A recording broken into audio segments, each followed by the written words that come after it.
Hi there, and welcome to the Beyond Threats podcast by Bleckmann. I am your host, Erik Janssen Steenberg, and as we do every episode, we're going to take a deep dive in what is changing, what is developing, and the trends in fashion and lifestyle logistics.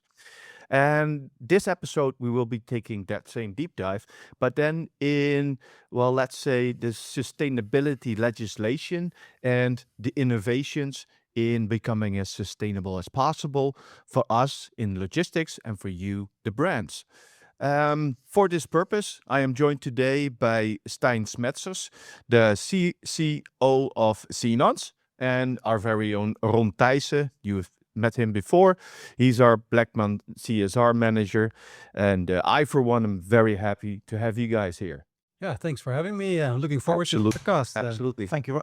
Thanks, Erik. Great to be back. Yeah.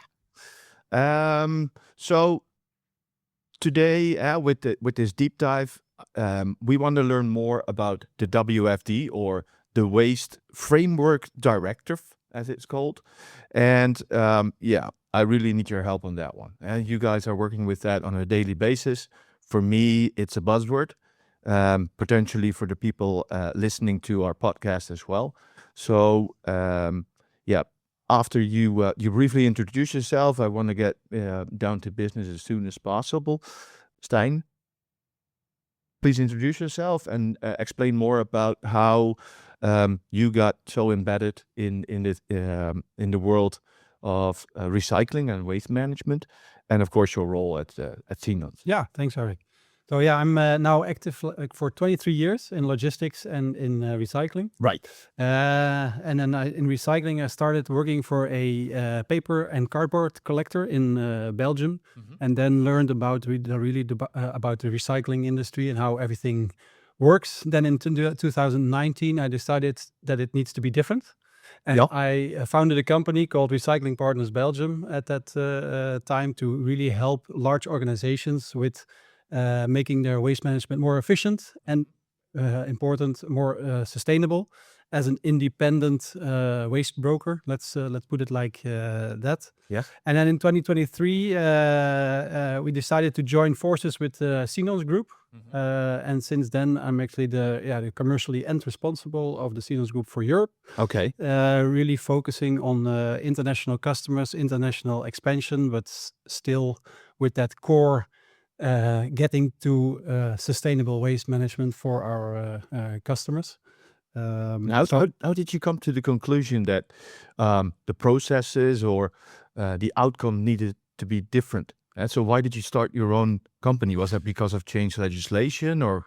I thought it was like everybody was screaming like we want to become more circular. We want to have less waste. Yeah. But the whole industry, the classic industry, in my eyes, was at that time at least organized in getting more waste, because then people have more revenue from that. The way the traditional waste companies. Yeah. And like I always said, it's like, if we look at waste management, we used to start at the back door. You put a container, the customer fills the container, it gets picked up and it gets processed. But actually, the process starts way earlier. It starts at the front door. Definitely. If you want to do a better waste management in the back at the back end of your building, let's put it like that. You need to look at, okay, what is coming in and how is it coming in, and if it comes into my supply chain, what am I going to do with it? How am I going to sort it? How am I going to dispose of it? With whom? Where is it going? And how can I keep overview of all of that when I'm active in like 10, 15 locations, for example? You need to have like an orchestrator. And that's the role that I saw, and I think we took it, and so way more hands-on and solution-driven. Yeah, and also a bit more like holistic, right? Start thinking earlier about how to prevent a ton of waste, because that's always the best ton, right? So no cost, no impact. Definitely. And Ron, you are doing quite similar work at Bleckmann. And even though he has introduced himself to us several times before, would you nevertheless do us the honor, please? Oh, yes, absolutely. Thank you very much. Well, as said, name is Ron Thijssen, working now with Bleckmann for almost 15 years. Yeah. In the past 6 years, I'm responsible or leading the company in the corporate social responsibility. So it's all about sustainability. And yes, we had those questions that Stijn had a couple of years ago on our waste management, how to reduce waste. And that's quite a challenge. Yes. Goods are coming in, boxes are coming in, boxes are going out. I mean, it's very plain, simple business. We cannot really decrease the amount of waste. That's another chapter. But on the other side, we want to be more efficient, more cost effective. Communications had to be better. There had to be a clear reporting structure. Not only that we want to measure and have some KPIs on it, but also in the future, we knowing that the CSRD is coming and that you have to report on your waste. And that's why we started our journey in finding the right partner. Yeah, and an additional factor to that is, of course, that the ones bringing the waste in, or at least the packing material and etc., that becomes waste eventually, is our customer. Yes. So, yeah, that thickens the plot, so to speak. Yes, it's not our waste; it's the waste of our customers. Yeah. So you've starting to touch why this partnership exists, but can you please, explain what this partnership between Seenons and Bleckmann entails and what it brings, both our companies. Yeah, I'll give it a go. So I think, we got in contact way back in like 2020, 2021. That was about the time that we started talking to each other. And at that time, we saw together actually that Bleckmann had at that time about 25-ish. Netherlands 25-ish, Netherlands and Belgium. Yeah. And we saw that there was no overview or no idea on what are we doing with our waste. So it was very a complex setup. Every site had a different supplier. Had different solutions. There was no one policy. So we decided that we needed to change it because we want to reach a certain goal, the sustainability, the CSR goals of Ron, of course, amongst others. So that's what we started really with, doing scans on the floor. What are we doing today? What type of materials are there? How are they treated? How are they sorted? What infrastructure is there today? Which suppliers are you working with? So that was like a big exercise. And then we analyzed all that data and put some KPIs on it. Really rather offensive KPIs against that. You need to be ambitious, right? So ambitious. Start small, but nevertheless, we started at 4 sites, 2 in the Netherlands and 2 in Belgium at the time. Yeah. So that's aggressive. Well, aggressive, not offensive, but aggressive. That's what I meant. It was the bar was set quite high. We set the recycling rate at 90%. And see where we end and if it's reachable at all. If it's at all possible. And then I think that the pilot went actually well, and we got to those results not from day one, but we saw that there was like a path towards the goals that we set. And then at the time, it was still under the name of Recycling Partners Belgium, together with our Dutch partner at the time, RCN. We teamed up to really have like a Benelux approach. And now since last year, actually, both RPB and RCN are part of the Seenons group. So now as Seenons, we serve Bleckmann in a Benelux level. And we're even talking about possibilities to go into UK, into Spain together. Good. To really have those advantages there as well. One approach, one predictable outcome. Good. Right, And for the viewers and the listeners, and unfortunately, I have to acknowledge also for me, could you please explain what the EU Waste Framework Directive really is all about? Because you guys live and breathe this every day, but for us, it will be beneficial if we understand what we are truly talking about.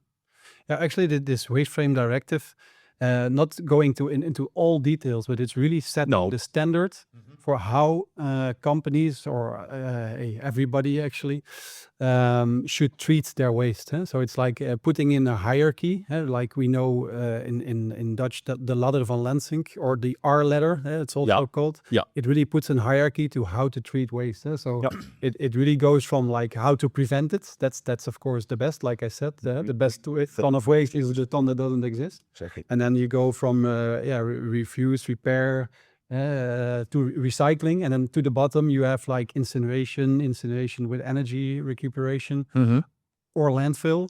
Those last ones we want to avoid, of course, because that's where the gas emissions are coming from. And the Waste Framework Directive is part of the bigger Green Deal. As we are intent to become more circular, or otherwise say it, Europe has decided that we have to become more circular, and the first zero emission continent of the world by 2050. And part of that is to become more circular, and how you can become more circular is to reduce your waste. And it doesn't come by itself. I mean, there is some guidance needed, some ruling, some directive, also some regulations to set a sort of a playing field and to create rules in which all the companies, consumers have to adhere to achieve that goal eventually. And actually then it's really the basis of other regulations that follow that directive, like the extended producer's responsibility. The EWR and all those acronyms. You got a lot of you got a lot of those, but in the end it means like, okay, how can we go to the circular economy, and whose responsibility is how to design the product, or what packaging do I use for that type of material, how to report everything back to governments and to both local as on international level, on how we are doing today. Good. And the impact for our clients is of course huge, because if you want to recycle, you don't start at the end. No. You have to start at the beginning. Yes. You have to design a product that is to be recycled, that you can recycle or reuse or whatever. So it really starts at the design phase, and that's why the impact for our clients is so big. That really has an impact on the full chain, right? That like Ron says, it starts at how to design a product, but then how to package. Which materials to use. Because in the end, that will be your waste, right? So, and if you want to put that waste as high on the R ladder as possible, to go to repair or reuse, or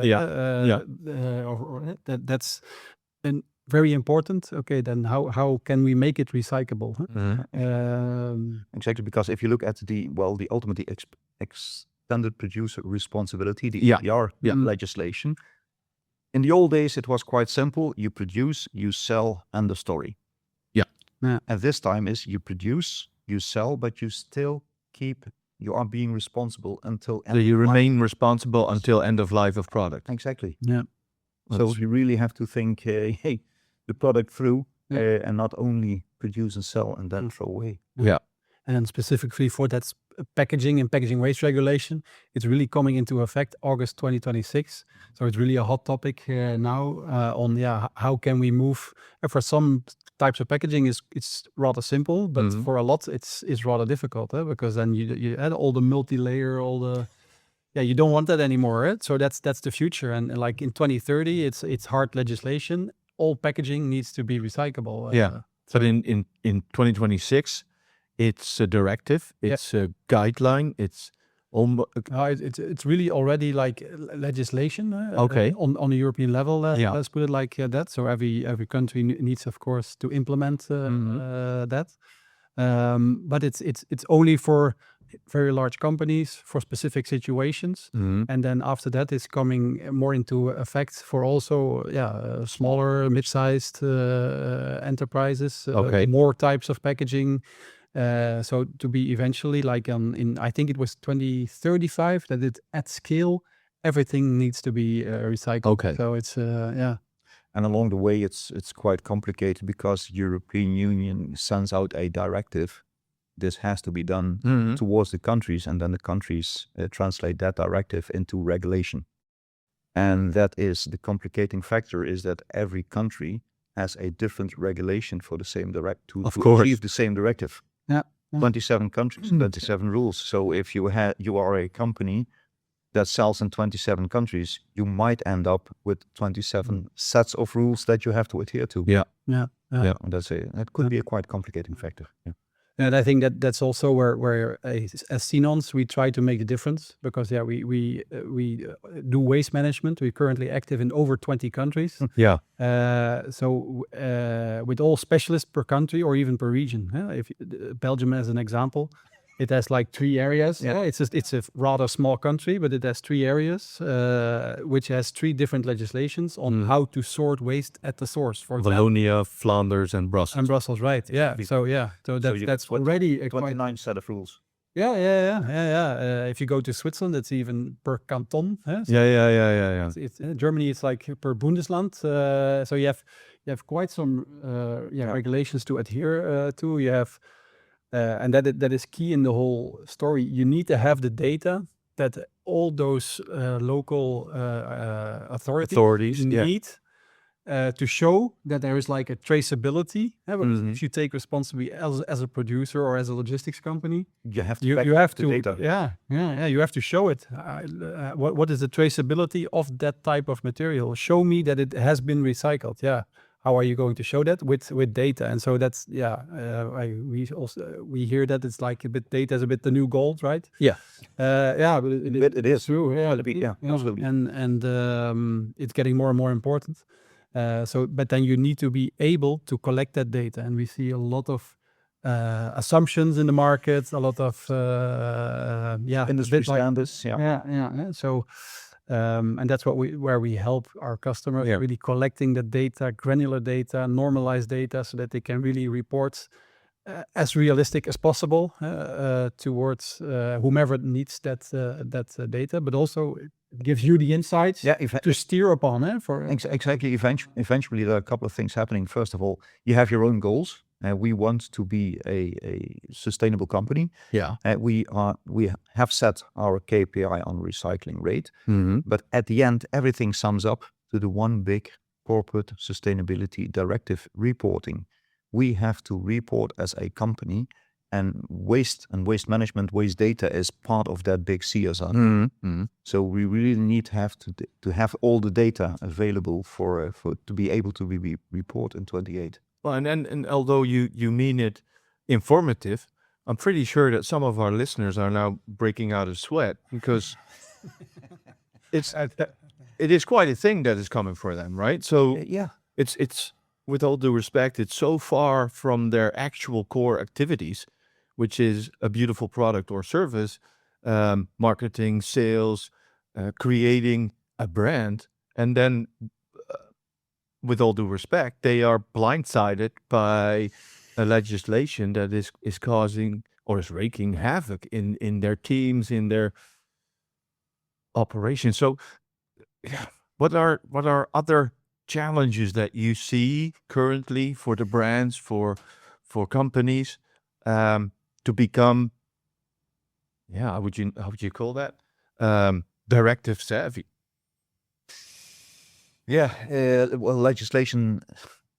Logistics in Europe is cross-border. Yes. Legislation is defined by the borders itself. So that's where it gets complicated.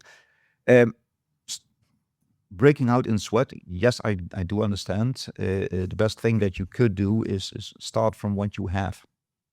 Look at the legislation. What do I need and what do I have? And don't try to figure everything out to be perfect from the start, but just start from what you have and then add the data or improve the data or whatever is needed to get at the goal. Yeah. I mean, it's going to be a journey. It's going to be sometimes difficult or hard to get, but you just have to start somewhere. And even with smaller steps, as long as the step is in the right direction towards that Waste Framework Directive and circularity, take that step. And ask your supplier, ask your logistic partner, what data do I need, or how can you help me? Or we're all in it together. Yeah. You can't do it alone. It's supply chain, as they say. It's multi-elements. and there is nobody in that supply chain that can do it alone. You really need each other. Yeah, I was thinking about that as a follow-up question. Is it even in any way possible to do it as a brand, all by itself, all?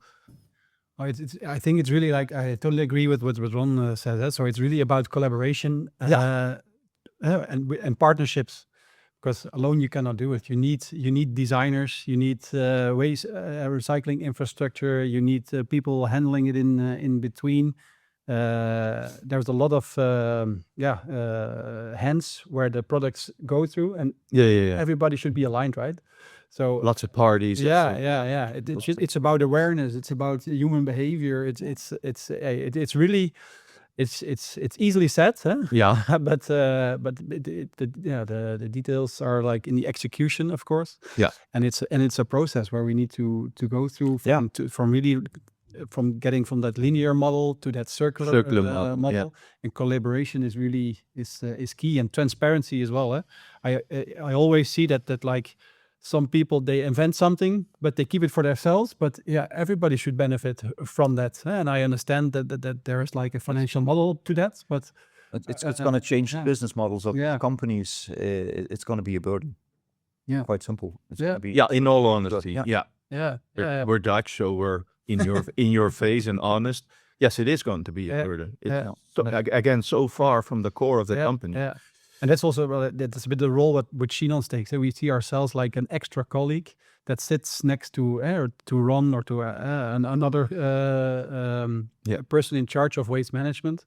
It's never really a core of that company, but we see it as our core, and it's our responsibility to make sure that you get a hassle-free service, that you make impact, that you save on your costs, because that's still important. Of course. And during the journey, that everybody stays compliant with all the regulations in place and in each region that they are active in. So that's really the four topics that we work on together with Bleckmann, but also together with our different customers in production, logistics, and retail mainly. I predict that level of unburdening will definitely be in high demand.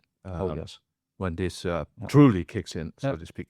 Ron, previously you said the best thing you can do is simply start. Yes. Don't wait until your processes or your approach is 100% designed, implemented, ready to go. Simply start and ease into it. Yeah. Do you have other, examples of practical steps that the brands can take to have somewhat of a start in this? Look at your first of all, look at your process. Of course, that's obvious. That's a given. Your own processes. Your own processes, and sometimes it can be very easy. Mm-hmm. Why not reuse the boxes for your outbound shipments? Yeah, I use the same boxes that the goods came into. Use them for your outbound. That also reduces your waste. So that is a very simple step to take. Look at the materials. Mm-hmm. You are using. So each and every step, just have a look at it and see how and where you can improve it. Yeah. And I think like we did, where we really focused on is also like what is today in the residual waste, and what can we take out and save as a raw material. So and you can start very small with that. It's sometimes type of plastic you take out, and we make sure that goes to recycling and that is not lost as a raw material. Overall, you could also think about like initiatives to. You have, for example, also following this directive is the ban on destruction of goods. Yes. For example. So what an idea could also be is like together with your customers, see if we had an overproduction or if we have materials left, instead of destroying them, what else can we do? Exactly. Do we have a second-hand market? Do we have? So you have your full retail price. If you don't have your full retail price, end of season, you have end of season sale. You got your returns from the operation, e-commerce or absolutely B2B channel. You got your returns. Is it really? How can we save those returns? Is there a possibility to clean, to repair, to give them a second life? Yeah, and that's where we, as Bleckmann, we have the renewal workshop, where we can help our clients to have those goods put back on the market in a second life, a third life, or mended, repaired, or whatever. So at the end of the story, instead of just throwing it away, shredded or whatever, to have it back in circulation again. Yeah, and for the listeners and the viewers, that new rule is that you definitely cannot simply destroy your products anymore, and that means that where it used to be almost common practice to frequent the landfill, going forward that will not be an option. And so you need to start thinking about a second, third, or even fourth life for your product, even before you are producing it. So during your design stages. That's why we as Bleckmann and Seenons, of course, as well, are constantly thinking about what if. So returns, indeed, we have our own returns processes. A very large portion of the returns are put back into A-grade products so that they can be resold. If, however, not possible, B-grade can be sold via other channels, other regions, etc. And only then you start thinking about recycling and repurposing of the materials in the products. Simply putting it on flames is no longer an option. No. Sure. Yeah. Good. Yeah. So how does our partnership put us ahead of this directive? Because I think the main message of this podcast to our brands, to companies out there, is reach out to us and let's team up. Yeah. But how will that be beneficial to the brands? Why should they not figure it out on themselves? Yeah, I think there are like a lot of common practices to be shared. I believe that we talked about the pilot of the 4 sites, indeed, and that's a good learning, I guess. In those 4 sites, we identified all kinds of challenges on sorting, on residual waste containing still a lot of recyclable materials, data missing, but it was very easily expandable to all sides of copy-paste. So it was like we have a central policy, we want to put it in place like this and this and that. Yeah. And each has his own flavor, because each brand or each site has a bit of different type of materials, for example, type of customers, of course, and we adapt to that. But like 80-90% is easily to be copied. It's a strong and proven process, proven tool, so to speak. And going to other logistics providers or to other producers, either in fashion but also in the food industry, or you always have that kind of overlap and knowledge on how to organize things, to collect your data, but also on what infrastructure is in place in that region, in that country, to make sure that material XYZ are really being recovered and get the best possible purpose out there. So that and of course what you stated earlier, waste is not our core business. Waste is not the core business of our clients. No. Well, to be frankly, they don't know everything. You need a partner, a specialist who is really deep into that matter and those subjects. So if we have a question on waste, cardboard, batteries, whatever is coming from an operation, or if it comes to legislation or data, with Seenons we do have a partner, just a phone call away, and say, hey Stijn, help us out. Because we or our client has a specific question on waste in Belgium, in France, or whatever is. He says Stijn, but he means like the whole team. Stijn, of course, but you're our main point of contact. So normally I shy away from scare tactics, but please start.